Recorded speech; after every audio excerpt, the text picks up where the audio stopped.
Cuentan que entre los árboles del bosque maldito de Tupicocha aparece una figura blanca.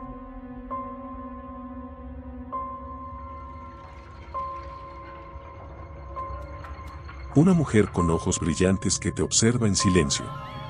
Quien la sigue, nunca regresa.